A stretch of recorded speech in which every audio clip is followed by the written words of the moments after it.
கங்கை நதி அப்படின்றது வந்து ரொம்ப ப்ரீஷியஸான ஒரு புனிதமான ஒரு இடம் இந்தியால அப்படின்னு சொல்றாங்க. ஏன்னா இவங்க வெளிநாட்டுக்காரங்க அப்படின்றதால அவங்களுக்கு என்ன இத பத்தி இருக்கு. நம்ம நாட்ட பத்தி பல தகவல்களும் அவங்க சொல்லியிருக்காங்க பாருங்க இந்த கதையில. அதுக்கப்புறம் வந்து ஒவ்வொரு வருஷமும் நான் வந்து கங்கை நதிய போய் பார்வையிடணும் அப்படின்னு சொல்லிட்டு அவங்களுடைய மனசுல விருப்பம் இருக்குது.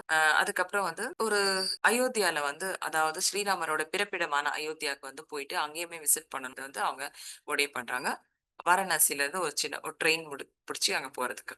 ஸோ இந்த அயோத்தியா வந்து ஜிபிஐடபிள்யூ அந்த ஒரு ஆர்கனைசேஷனோட பகுதியா வந்து அயோத்தியாவ போய் கூட அவங்க வந்து பார்த்துட்டு வரணும் அப்படின்னு சொல்லிட்டு அவங்க பிளான் பண்ணி வச்சிருக்காங்க. இந்த ஒரு அயோத்தியா அப்படின்றது எப்படி இருக்குது அப்படின்னா, இந்த காஷ்மீர் இப்ப இருக்கு இல்லையா? காஷ்மீர் வந்து இந்தியாவுடைய கண்ட்ரிக்கு வந்து ஒரு பெரிய ஸ்ட்ரெஸ் பாயிண்ட் மாதிரி இருக்குது. அங்க வந்து ஏதாவது அத்துமீறல்களோ, இல்ல எப்பயுமே அங்க வந்து ஒரு பதட்டமான ஒரு இடம் இருக்கிற மாரி, ஒரு சூழல் இருக்கிற மாதிரி, அயோத்தியாவும் அது மாதிரி ஆயிடுச்சு அப்படின்னு சொல்லிட்டு சொல்றாங்க.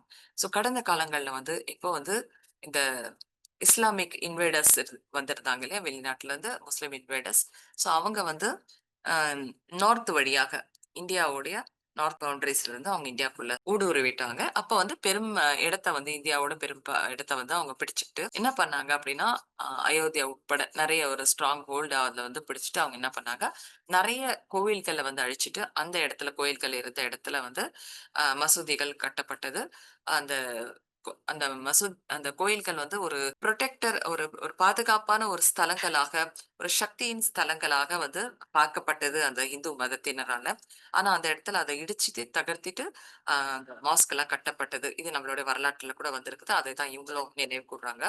அதுக்கப்புறம் வந்து பல நூற்றாண்டு கணக்குகள் ஐ மீன் கணக்குகளுக்கு அப்புறம் வருஷங்களுக்கு அப்புறம் இந்தியா வந்து ஒரு சுதந்திரம் அடைஞ்சதுக்கு அப்புறம் பிரிட்டிஷ் ரூல்ல இருந்து சுதந்திரம் அடைஞ்சதுக்கு அப்புறம் திரும்ப மறுபடியும் வந்து அந்த இடிக்கப்பட்ட அந்த கோயில்கள் இருக்கிற இடத்த வந்து புதுப்பிச்சு அங்க வந்து கோயில்கள் கட்டப்படணும் அப்படின்னு சொல்லிட்டு முயற்சிகள் மேற்கொள்ளப்பட்டது. அப்பதான் வந்து பாகிஸ்தான் வந்து இந்தியால இருந்து பிரிவு ஏற்பட்டது. 1980ஸ்ல லேட் 1980ஸ்ல அயோத்தியா வந்து சாரி 1980ஸ்ல வந்து என்ன ஆயிடுச்சு அப்படின்னா, மறுபடியும் இது வந்து ஒரு ஸ்ட்ரெஸ் மாதிரி கிரியேட் ஆயிடுச்சு. இப்ப அந்த பிரிவினை அந்த மாரிலாம் ஏற்பட்டு, ஒரு ஸ்ட்ரெஸ் பாயிண்ட் மாரி திரும்ப அயோத்தியா ஆயிடுச்சு அப்படின்னு சொல்லிட்டு சொல்றாங்க. அதுக்கப்புறம் வந்து அ அந்த கோயில் ஐ மீன் மசூதி இடிக்கப்பட்டது அப்படின்றது நமக்கே தெரியும். அந்த இடத்துல கட்டியிருந்த மசூதி இடிக்கப்பட்டது. ஒரு பெரிய ஒரு கலவரம் மாரி ஏற்பட்டது அப்படின்னு சொல்லிட்டு. அதுக்கப்புறம் இந்த ராமர் கோயில் கட்டுற அந்த பணி வந்து சுப்ரீம் கோர்ட் ஆஃப் இந்தியா கிட்ட போயிடுச்சு அப்படின்னும். அம் ஆனா தீனா மரியம் அவங்க என்ன சொல்றாங்க அப்படின்னா, நான் வந்து ஒரு பெர்சனல் விசிட்டா நான் போணும் அயோத்தியாக்கு அப்படின்னு எனக்கு நினைச்சேன். ஏன்னா, அவங்களுக்கு வந்து ஸ்ரீராமர்னா ரொம்ப மனசுக்குள்ள ஏன் தெரியல, அவங்களுக்கு வந்து ஆரம்பத்துல இருந்தே ஸ்ரீராமர்னா ஒரு ஆழ்ந்த ஒரு அன்பு, ஆழ்ந்த ஒரு பக்தி இருந்தது. சோ அத வந்து நான் நிறைவேத்தணும் அப்படின்றதுக்காக எனக்கு வந்து ரொம்ப இளம் வயதுல இருந்தே எனக்கு அந்த ஒரு நினைவு இருந்துட்டே இருக்கும். ஸ்ரீராமர்னா ஒரு அதீதமான அவங்களுக்கு மனசுக்குள்ள ஒரு பக்தி நிறைந்த ஒரு பாவனை அவங்களுக்குள்ள வரும். அதனால அவங்க வந்து இந்த ஒரு ஏன்ஷியன்ட் சிட்டி இருக்குல்லையா, அந்த பழங்காலத்து அந்த அயோத்தியால வந்து அது அது மாரி அத விசிட் பண்ணணும் அப்படின்னு நினைக்கிறாங்க. ஸோ அதுக்காக அவங்க நண்பர்களோடயே சேர்ந்து அவங்க ரிஷிகேஷ்க்கு போறாங்க. கங்கையெல்லாம் பார்த்துட்டு வராங்க. ஸோ அவங்க என்ன சொல்றாங்கன்னா, இந்துக்களின் அந்த ஒரு நம்பிக்கை என்னவா இருக்கு அப்படின்னு பார்த்தீங்கன்னா, ஏதோ ஒரு புனித தலங்களுக்கு போறாங்க. பழமையான புனித தலங்களுக்கு போறாங்க அப்படின்னா, அது இன்னைக்கு எப்படி இருக்குதோ அப்படின்றத பத்தி கிடையாது. ஆனா அதுல என்ன ஆகுதுன்னா, அது ஒரு பெரும் ஒரு கல்லோட குவியல்களா இருந்தாலுமே பரவால்ல. ஏன்னா கோயில் இடிக்கப்பட்டது, மசூதி இடிக்கப்பட்டது எதுவா இருந்தாலும் கல் குவியலா இருந்தாலும் பரவால்ல. அந்த இடத்துல வந்து அதுக்குன்னு ஒரு வைப்ரேஷன் இருக்குது. அது ஏற்கனவே அதுல பண்ணப்பட்ட அந்த தியான சக்திகள் பல பல ரிஷிகள் மேற்கொண்ட அந்த தியான சக்திகள் வந்து இன்னும் கூட அங்க வந்து நிலவிட்டே இருக்குது அப்படின்னு சொல்லிட்டு சொல்றாங்க. அப்போ அந்த இடத்துல நம்ம போகும்பொழுது நம்மளுடைய கான்ஷியஸ்னஸ் ஒரு ரியாலிட்டில இருந்து இன்னொரு ரியாலிட்டிக்கு நம்மளால வந்து பார்க்க முடியுது, போக முடியுது அப்படின்னு சொல்லிட்டு சொல்றாங்க. அது வந்து அந்த ஒரு துவாரங்கள் திறக்கப்படுது. அந்த ரியாலிட்டிக்கு போகக்கூடிய அந்த துவாரங்கள் திறக்கப்படுது அப்படின்னு இது இந்தியால இருக்கிற மக்கள் எல்லாமே உணர்ந்திருக்காங்க. அதனால தான் அவங்க வந்து புனித யாத்திரைகள் இந்த மாதிரியான ஸ்தலங்களுக்கு போவாங்க. அங்க போயிட்டு ரொம்ப ஒரு பெரிய ஒரு பிளெஸ்ஸிங் அவங்களுக்கு ஒரு ஹீலிங் கிடைக்கும். அவங்களுடைய அ எண்ணங்கள் வந்து நிறைவேறும். ஒரு சிலருக்கு வந்து அந்த ஒரு பிளேஸஸ் அந்த புனித தலங்கள் வந்து ஒரு போர்ட்டல் மாதிரி, ஒரு துவாரங்கள் மாரி, ஒரு போர்ட்டல் மாதிரி செயல்பட்டு ஸ்பிரிச்சுவல் வேர்ல்டுக்கு ஒரு போர்ட்டலா இருக்கும் அவங்களுக்கு. அப்போ அவங்களால வந்து சில விஷயங்கள வந்து கேட்கவும், பார்க்கவும் முடியுது. பல வருடங்களுக்கு முன்னாடி நடந்தத அப்படின்னு சொல்லிட்டு அவங்க சொல்றாங்க. இவங்க வந்து பல தடவ இமயமலைக்கெல்லாம் வந்து நெறைய தடவ போயிருக்காங்க. புனித யாத்திரைகள் மேற்கொண்டு இருக்காங்க. அந்த இடத்துக்கு போகும்பொழுதெல்லாம் அவங்க வந்து வேற ஏதோ ஒரு எதார்த்தத்துக்கு, வேற ஏதோ ஒரு பரிணாமத்துக்கு போன மாரி, ஒரு இயல்புக்கு போன மாதிரி, ஒரு செலஸ்டியல் வேர்ல்ட் உயரிய உலகங்களுக்கு நடுவுல இருக்கிற இந்த உலகத்துக்கும், அந்த உலகத்துக்கும் இருந்த திரைகள் விலக்கப்பட்டதாகவும், அப்படி ஒரு நினைவு வருது அவங்களுக்கு அங்க போனா.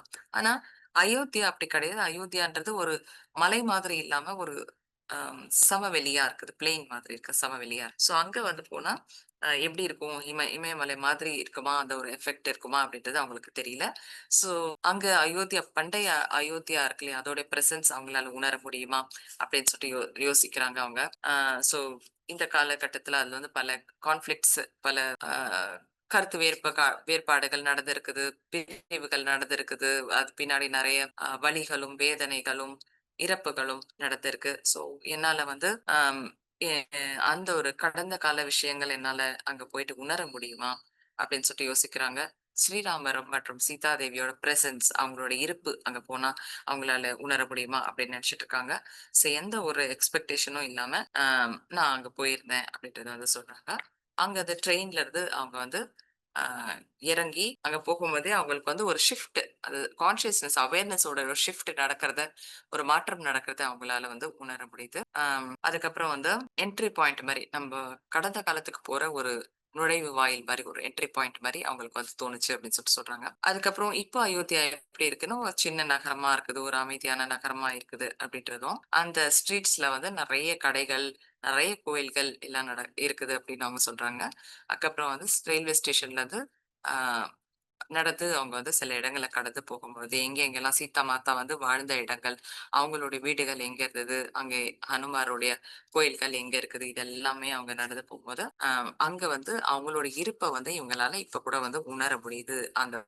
அந்த ஒரு புனிதத்த அவங்களால உணர முடியுது அப்படின்னு சொல்றாங்க. அவங்களுடைய நண்பர்களோட சேர்த்து இந்த ஏன்ஷியன்ட்டான ஒரு ஸ்ட்ரீட்குள்ள போகும்பொழுது, அவங்களுக்கு வந்து எனக்கு பாதி கான்ஷியஸ்னஸ் தான் இருக்குது. இங்க இப்போதைய இடத்துல அப்படின்னு சொல்றாங்க. ஒரு அந்த இருக்கிற ஒரு ஸ்ட்ரக்சர், ஒரு பில்டிங் பார்க்கும்பொழுது அவங்களுக்கு வந்து ஏதோ ஒரு பழங்காலத்து ஒரு நினைவு வந்து அவேக்கன் பண்ற மாதிரியான ஃபீல் இருந்தது அப்படின்னு சொல்றாங்க. அதுக்கப்புறம் வந்து ஒரு ஒரு அவங்களுக்கு சப்கான்ஷியஸ்ல ஏதோ ஒரு ஒரு ஒரு என்ன சொல்றது? சப்கான்ஷியஸ் மைண்ட்ல புதைந்து இருக்கிற, ஒரு மறைந்து இருக்கிற அந்த ஞாபகங்கள் கொஞ்சம் கொஞ்சமா ஒரு ஸ்டிர் அப் ஆகுது. எல்லாமே வந்து ஒரு கலப்படம் மாரி ஆகுது. அவங்களுக்கு வந்து மாறி மாறி நெறைய எமோஷன்ஸ் வர ஆரம்பிக்குது. அவங்களுக்கு வந்து அழணும்னு தோணுது, சிரிக்கணும்னு தோணுது, நன்றி சொல்லணும்னு தோணுது.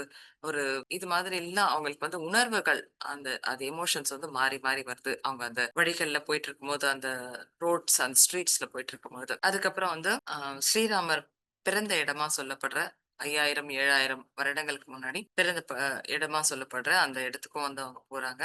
அந்த இடத்துல முதல்ல வந்து ஒரு கோயில் இருந்தது. அதுக்கப்புறம் வந்து ஒரு மசூதி இருந்தது. இப்ப வந்து வெறும் வயல் போட்டு, அதுல வந்து ஆ ராணுவத்தினர் வந்து அத பாதுகாப்பு பண்ணிட்டு இருக்காங்க. இப்ப வந்து அந்த இடத்துல வந்து வழிபாடுக்கோ, எதுக்குமே இடம் இல்ல.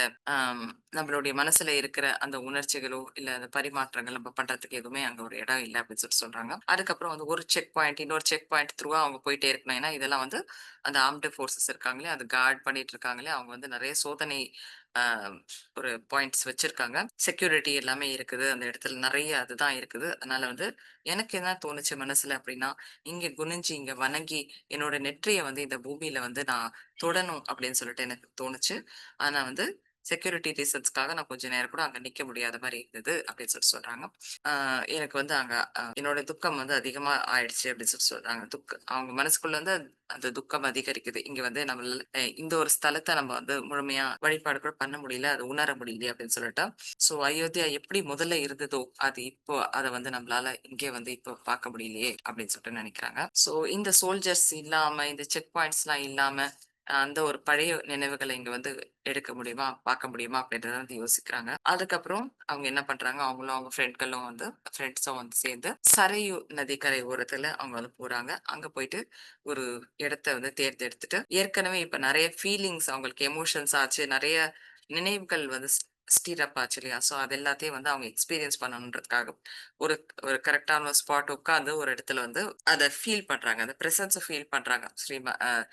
ஸ்ரீராம் மற்றும் சீதா தேவி அவங்களோட பிரசன்ஸ வந்து நல்லா ஸ்ட்ராங்கா ஃபீல் பண்ணக்கூடிய அந்த இடங்கள அவங்க பார்க்குறாங்க. அதேபோல அந்த போட்ல போயிட்டு அந்த சரையு நதியோட நடு பகுதியில போகணும், மிடில் பாயிண்ட்ல போகணும் அப்படின்னு நினைக்கிறாங்க. ஒரு போட்ல ஏறி போறாங்க. ஸோ அந்த ஒரு ஒவ்வொரு மூமெண்ட்டும் அங்க வந்து ஒவ்வொரு இடத்தையும் வந்து அவங்க போயிட்டு, போயிட்டு அவங்க பல மெமரீஸ் வந்து அவங்களுக்குள்ள வருது. அவங்க வேற வேற விதமான அவங்களுக்கு எண்ணங்கள், கடந்த காலத்தோட எண்ணங்கள் வருது அப்படின்றத வந்து பார்க்குறாங்க. இதுக்கு முன்னாடி இந்த நதி வந்து எத்தன தலைமுறைகள் பார்த்திருக்குது. இப்போ வந்து அந்த நதி வந்து அதோடைய ஓட்டம் வந்து கொஞ்சம் ஸ்லோ ஆயிடுச்சு இருக்குதுன்னாலும், ஒரு நாட்ல வந்து ஒரு நாள்ல வந்து அது எவ்ளோ துள்ளி குதிச்சுட்டு ஃபுல் ஆஃப் எனர்ஜி லைஃபா இருந்திருக்கும்.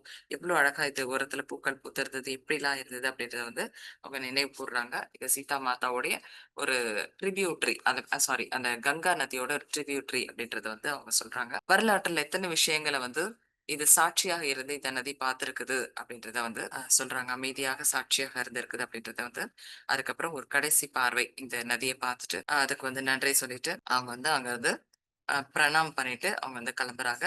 அதுக்கப்புறம் அந்த வீதிகள்ல போயிட்டு அங்க வந்து ஒரு ஆரஞ்சு கலர் துணி வாங்குறாங்க ஒரு கடையில இருந்து. அந்த ஆரஞ்சு கலர் துணி வந்து அவங்க வாங்கும்பொழுது, ஸ்ரீராமரும் அ கொஞ்ச நேரத்துக்கு அப்புறமா தான் அவங்க வந்து ஏதோ அவங்களுக்குள்ள இன்ட்யூஷன் தோணுது. அவங்க வாங்கிடுறாங்க. அப்புறமா அவங்களுக்கு வந்து யோசனை வருது. ஸ்ரீராமர் மற்றும் ராஜகுமாரி சீதா வந்து அவங்களுடைய அந்த எக்ஸைல் போயிருந்தாங்க இல்லையா? அந்த வனவாசத்துக்கு போயிருக்கும்பொழுது, அங்க வந்து இந்த மாதிரியான ஆடைகள் தான் போட்டிருப்பாங்க. அவங்க ஏதோ அன்கான்ஷியஸா அத அப்படியே வாங்கிட்டாங்க. அதுக்கப்புறம் 2 பிளேன் மாறி, டாக்ஸி மாறி அவங்க மறுபடியும் வந்து ரிஷிகேஷ்க்கு போறாங்க. அங்க வந்து கங்கை நதி ஓரத்துல வந்து அவங்க மறுபடியும் அத பத்தி யோசிக்கிறாங்க. அயோத்தியால அவங்களுக்கு ஏற்பட்ட அந்த உணர்வுகள வந்து மறுபடியும் நினைவு கூர்றாங்க. அவங்களுக்கு வந்து கிளியர் விஷன்ஸா வந்து சில விஷயங்கள் அவங்களுக்கு வருது. அதுதான் இந்த புக் வந்து உருவாறதுக்கு காரணமா இருக்கு அப்படின்றத சொல்றாங்க.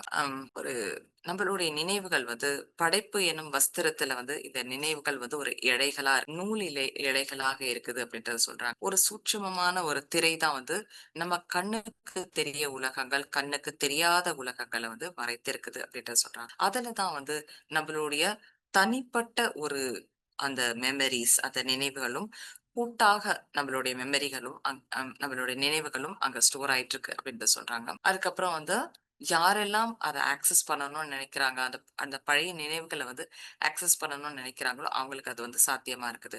நம்மளுடைய எந்த ஒரு சொல்லும், செயலும், சிந்தனையும் எதுவா இருந்தாலும், அது வந்து எங்கேயுமே காணாம போகல. அதனுடைய பதிவுகள் எப்பயுமே பிரிசர்வா இருக்குது. அங்க வந்து சேமிக்கப்பட்டு இருக்குது. இந்த எத்திரிக் டேட்டாபேஸ் ஆகாஷிக் ரெக்கார்ட்ஸ்ன்னு கூட நம்ம சொல்லலாம். ஸோ அந்த இடத்துல வந்து எல்லாமே பதிவுகளாக சேர்த்து இருக்குது, சேமிக்கப்பட்டு இருக்குது. அது வந்து நம்மளுடைய இந்த நிகழ்காலத்தையும், நம்மளுடைய எதிர்காலத்தையும் வந்து ஷேப் பண்ணக்கூடிய, வடிவமைக்கக்கூடிய அந்த ஒரு விஷயமாக இருக்குது அப்படின்றத சொல்றாங்க. நம்ப இண்டிவிஜுவல் லெவல்ல நம்ம தனிப்பட்ட முறையில நம்மளுடைய கடந்த காலத்துல நம்ம செய்த செய்த செயல்கள் மற்றும் எண்ணங்கள் தான் இப்போதைய நம்மளுடைய பிரசன்ட் கண்டிஷனா இருக்கு. இப்போதைய நிகழ்காலமா இருக்குது. நம்மளுடைய டெய்லி லைஃப்ல நம்ம அத உணர்வுபூர்வமா கான்ஷியஸா நம்ம உணர்ந்தாலும், உணராவிட்டாலும் இதுதான் அப்படின்றத வந்து அவங்க சொல்றாங்க. நமக்கு அந்த கடந்த காலத்துல நடந்த எல்லா விஷயங்களும் நினைவுக்கு வந்தது அப்படின்னா, நம்மளால அத வந்து பேலன்ஸ் பண்ண முடியாது. ரொம்ப ஓவர்வெல்மிங்கா இருக்கும் அப்படின்றத சொல்றாங்க. அதனால இந்த நிகழ்காலத்துல, இந்த பிரசன்ட்ல வந்து அந்த மெமரீஸ் கொஞ்சம் கொஞ்சமா அப்பப்ப எட்டி பார்த்துட்டு போகும் அப்படின்னு சொல்றாங்க. தேவையான போது அப்படின்னு சொல்லி கர்டன் மாதிரி இருக்கும். இந்த கான்ஷியஸ் மைண்டுக்கும், அன்கான்ஷியஸ் மைண்டுக்கும் அத எப்பயாவது ஒரு தடவ அந்த கர்டன் கொஞ்சம் ஸ்லிப் ஆகும். அப்ப நம்மளுடைய மெமரி வந்து பழங்காலத்துல சில விஷயங்கள வந்து நம்மளுக்கு இப்ப கொண்டு வரும் அப்படின்றத சொல்றாங்க. சில நேரங்கள்ல நம்மளால அத வந்து ஒரு கவனிக்க கூட முடியாது, ஒரு அங்கீகரிக்க கூட முடியாது அப்படின்ற மாரி இருக்குது அப்படின்னு சொல்றாங்க. அந்த மாதிரி வந்து இவங்க எங்களுடைய ஆன்மீக பயணத்துல வந்து பல வகையான கடந்த கால பிறவிகள வந்து அவங்க திரும்ப திரும்ப ரீகால் பண்ணியிருக்காங்க. அதுவும் ஆனா வந்து சில நூற்றாண்டு கணக்குகள் பழமையான நினைவுகள் மட்டும் தான் அவங்க வந்து நினைவு கூர்ந்திருக்க முடிஞ்சது இதுக்கு முன்னாடி வரைக்கும். அதெல்லாம் அவங்க வந்து my journey through time a spiritual memoir of life, death and rebirth அப்படின்ற புத்தகத்துல அந்த ஒரு ரீகால் பண்ணதெல்லாம் இதுக்கு முந்தைய சில நூற்றாண்டுகள் பழமையான நினைவுகள வந்து அப்படின்ற புத்தகத்த எழுதியிருக்காங்க. அந்த மை ஜர்னி த்ரூ டைம் அப்படின்ற புத்தகத்துல எழுதியிருக்காங்க. ஆனா, இந்த சீதா மாதா பத்தி இந்த கதை இருக்கு இல்லையா? இந்த புத்தகத்துல எழுதப்பட்ட தி அன்டோல்ட் ஸ்டோரி ஆஃப் சீதால இருக்கிறது வந்து பல பல 1000 கணக்கான வருடங்களுக்கு முந்தைய நடந்த நிகழ்வுகள் அப்படின்றத அவங்க சொல்றாங்க. அந்த மாரி கலெக்டிவ் ஹிஸ்டரிக்குள்ள அவங்க போயிட்டு வந்திருக்காங்க அப்படின்னு சொல்றாங்க. ஈஸ்டர்ன் தாட் பத்தி, அதாவது கிழக்கு நாடுகள பத்தி அவங்க அவங்க என்ன நினைக்கிறாங்க அப்படின்னா, பல ஆயிரக்கணக்கான வருடங்களுக்கு முன்னாடி ஆன்மீக விழிப்புணர்வு வந்து ரொம்ப பெருமளவுல ஜாஸ்தியா இருந்தது அப்படின்றதும், அது வந்து எப்போ அந்த ஆன்மீக புரிதல் இல்ல ஆன்மீக ரீதியான அந்த நுண்ணிய சக்திகள் சொல்லலாம். அதெல்லாம் வந்து குறைஞ்சுக்கிட்டே போற ஒரு டைம் வந்தது. அப்போ இங்க இருக்கிற வந்து ஒரு மகான்கள் இத பிரிசர்வ் பண்ணி வைக்கணும். எதிர்காலத்துக்கு வந்து இந்த ஞானத்த வந்து சேமிச்சு வைக்கணும் அப்படின்னு சொல்லிட்டு உருவாக்கப்பட்டது தான் வந்து இந்த வேதங்கள் அப்படின்னு சொல்றாங்க. அந்த வேதங்கள் கூட வந்து நம்ம ஏற்கனவே பார்த்த மாரி மசூதிகள் இந்த கோயில்கள் எப்படி இடிக்கப்பட்டதோ, அதுபோல இந்த வேதங்கள் கூட டிஸ்ட்ராய் பண்ணப்பட்டது. அதுல கொஞ்சம் நாலேட்ஜ் ஒரு ஃபிராக்ஷன் ஆஃப் நாலேட்ஜ் தான் நம்ம கிட்ட வந்து இன்றைய காலத்துல இருக்குது. அந்த காலத்துல அ அ அப்படி ஒரு காலத்துல தான் இது பாதுகாக்கப்படணும் எதிர்காலத்துக்காக அப்படின்னு நினைச்ச அந்த காலத்துல தான் ஸ்ரீராமரும், சீதா மாதாவும் பிறந்து அவங்க வந்து அந்த விதைகள வந்து இந்த மாடர்ன் சிவிலைசேஷன்க்கு தேவையான விதைகள வந்து எல்லாருடைய அ ஆழ் மனசுல விதைச்சுட்டு போயிட்டாங்க. எதிர்கால சந்ததிகளுக்கு அது வந்து எப்ப தேவையோ அது வந்து வெளிக்கொண்டு வரப்படும் அப்படின்றது. அந்த மாரி ஒரு நிகழ்வா தான் அவங்க வந்து இந்த புத்தகத்த எழுதி இத வந்து பார்க்குறாங்க. இது போற ஒரு புனித யாத்திரை மேற்கொள்ளும் பொழுது தான் அவங்களுக்கு இப்படி ஒரு நினைவு வந்தது அப்படின்னு சொல்லிட்டு சொல்றாங்க. இதுதான். அதுக்கப்புறம் அவங்க வந்து வைஷ்ணோ தேவி மாதா காஷ்மீருக்கும், அப்புறம் வைஷ்ணோ தேவி மாதா அந்த கோயில்களுக்கும் அவங்க போயிருக்காங்க. 2016 மேல வந்து global peace invitation for women அது வந்து காஷ்மீர்ல நடத்தப்பட்டது. அங்க வந்து நெறைய ஸ்பிரிச்சுவல் லீடர்ஸ் இருக்காங்க இல்லையா? அப்புறம் இளமையான மக்கள், யங் பீப்பிள் இருக்காங்க. ஸ்பிரிச்சுவல் லீடர்ஸ்லாம் இருக்காங்க இல்லையா?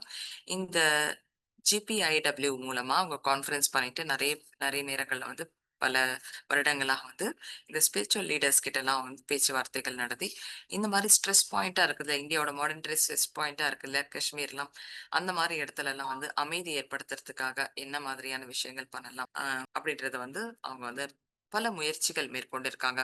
பல குழுக்கள் புத்திஸ்ட்களா இருக்கட்டும், ஹிந்துஸா இருக்கட்டும், முஸ்லிம்ஸா அவங்க கிட்டலாம் நெறைய டயலாக்ஸ் பேச்சுவார்த்தைகள் நடத்திட்டு, எல்லா இடத்துலயும் ஒரு நல்ல ஒரு ஆன்மீக புரிதல் அந்த ஆன் அ ஸ்பிரிச்சுவல் கான்ஷியஸ்னஸ் மூலமா இந்த கான்ஃப்ளிக்ட்ஸ் எல்லாம் வந்து தீர்வுக்கு வரணும் அப்படின்றதுக்காக, சில கார்மிக் நாட்ஸ் அப்படின்னு சொல்றாங்க. கர்ம ரீதியான சில முடிச்சுகள் இருக்குது. அதுதான் வந்து இந்த இடத்துல வந்து ஒரு அ அமைதி ஏற்பட விடாம தடுத்துட்டு இருக்குது. அந்த முடிச்சுகள் அவிர்க்கப்படணும். அந்த டிஸ்டர்பன்ஸ் எல்லாம் சரியாகணும் அப்படின்ற மாரி அவங்க வந்து பல முயற்சிகள் இந்த அமைப்புகள் மூலமா பண்ணிட்டு இருக்காங்க அப்படின்றத சொல்றாங்க. யூனிட்டி யாத்ரா அப்படின்னு சொல்லிட்டு ஒரு புனித யாத்திரை ஒற்றுமைக்காக அதுவும் வந்து அவங்க பண்ணிட்டு இருக்காங்க. இந்து யோகிகள், புத்திஸ்ட்கள், சூஃபிகள் இந்த மாரி பல மதத்தினரை வந்து ஒன்றிணைச்சு செய்றாங்க. இப்போதைய ஜம்மு அண்ட் காஷ்மீர் வந்து 3 பகுதிகளாக பிரிக்கப்பட்டிருக்கு. ஒண்ணு வந்து திபெத்ல வந்து லடாக் அப்படின்ற பகுதியோட சேர்த்தபடி அது பார்டர்ல இருக்குது. அதுக்கப்புறம் வந்து ட்ரெடிஷனலி புத்திஸ்ட் ஏரியா இருக்குல்ல, அதோடைய ஒரு பகுதி இருக்குது. ப்ராப்பர் காஷ்மீர் இருக்கு இல்லையா, அது வந்து அவங்களால ஆக்கிரமிக்கப்பட்டதா இருக்குது. அது ஒரு 2வது. அப்புறம் வந்து ஜம்மு அப்படின்றது வந்து ஹிமாலயாஸோட அடி வாரத்துல வந்து இருக்குது. அது மோஸ்ட்லி வந்து ஹிந்துஸால ஆக்கியூபை பண்ணப்பட்ட ஒரு இடமா இருக்குது. ஒண்ணு வந்து ஒரு பகுதி வந்து அதாவது ஹிமாலயாஸோட ஒரு பகுதி வந்து புத்திஸ்ட் ஏரியாகவும், ஒரு பகுதி வந்து காஷ்மீர்ன்றது வந்து முஸ்லிம் சாலை. அந்த ஜம்மு அப்படின்றது வந்து அடிவாரத்துல இருக்கிற அந்த ஜம்முன்ற பகுதி வந்து ஹிந்து சாலை. இந்த 3 மதங்களும் வந்து அந்த இடத்துல வந்து ஒரு இடத்துல வந்து பிரதானமாக இருக்காங்க அப்படின்றத வந்து அவங்க சொல்றாங்க. அவங்க வந்து லடாக்ல இருக்கக்கூடிய புத்திஸ்ட் அந்த ட்ரெடிஷன்ல இருக்கக்கூடிய அந்த புத்திஸ்ட் ஆசிரமத்துல வந்து வெனரேபிள் சங்கசேனா அப்படின்ற ஒருத்தர் அவங்களுடைய கெஸ்டா அவங்க போறாங்க. அவரு வந்து தேரவாடன் ட்ரெடிஷன்ல இருக்கக்கூடிய ஒரு மாங்கா இருக்காரு. அவர் வந்து அங்க ஒரு அழகாக வந்து ஒரு ரிட்ரீட் சென்டர் ஒண்ணு வச்சிருக்காரு. அது வந்து அந்த கடல் மட்டத்துல இருந்து 12ல இருந்து 13,000 அடிகள் வரைக்கும் உயரத்துல, அதை விட அதிகமா உயரத்துல கடல் மட்டத்துல இருந்து 12,000 to 30,000 ஹைட்ல அதுக்கு அபவ் த சீ லெவல் அது வந்து இருக்குது அப்படின்றத வந்து சொல்றாங்க. அந்த இடத்துக்கும் அவங்க வந்து போயிருக்காங்க.